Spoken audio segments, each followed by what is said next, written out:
Episode 20. The Iron Rooster has no love to spend big money for Epiphyllum. Knowing that Tan wanted to rob the evil man's valley of money, Mu Qing was shocked, thinking that he couldn't finish it, so he set the time within half an hour. Tan has a plan in mind. She has already used the puppet dressing technique to turn it into a cabinet containing the antidote. And those villains have exchanged money for the antidote. When the villains want to keep the cabinet for themselves, the cabinet suddenly turns into a bird, flying away with the money. Gone. Seeing this scene, Wu Qing turned from surprise to admiration, and then was filled with joy. Now Yetan helped him make a lot of money. Back in Xiangtong, Wu Qing was busy counting the money, while Yetan asked him when he agreed to have a relationship with him. Wu Qing wanted to hang on to her. Tan got angry, and reasoned with him. She also knew in her heart that Wu Qing should know that there are other pleasures in this world besides money. Then Yetan took Wu Qing to the orc wedding. Wu Qing suddenly found that getting married is also a good way to make money. As long as all the people who come to the wedding give money, then he will not worry about not making money. So he offered to marry Tan, and also bought the second-hand wedding dress and lanterns of the newlyweds from the beast race. Wu Qing issued an emergency assembly order to gather all the assassins in the assassin Xiangtong to attend his wedding with Tan. Tan looked very glamorous in the wedding dress.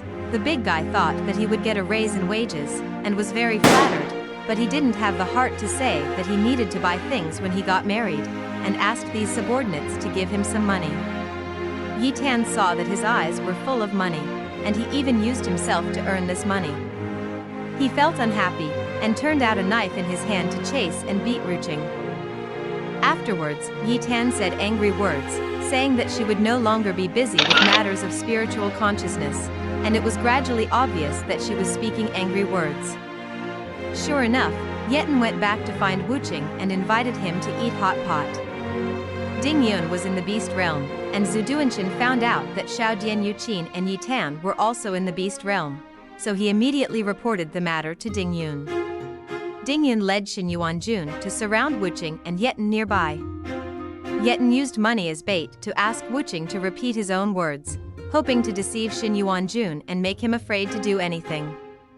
Seeing that there is money to be made for speaking, Tan is worried about revealing his truth, but dare not blatantly stop him.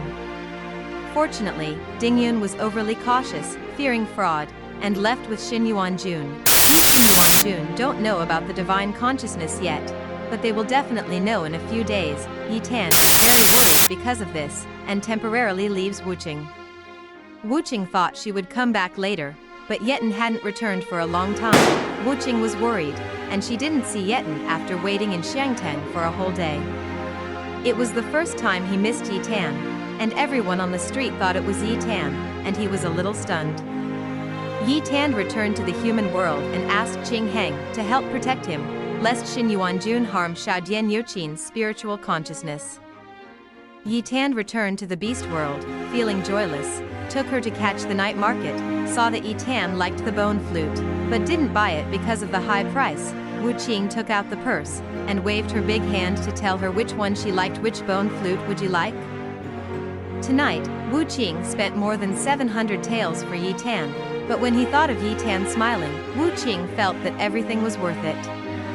Right now, Wu Qing, an Iron Rooster, spends so much money for himself, which proves that the collection of spiritual knowledge is just around the corner. But Tan is not happy, because Lamu and Wu Qing are sincerely treating her well. If they know that they are for the resurrection of Xiaodian Qin just approached them, and Yetan didn't know how to explain to them.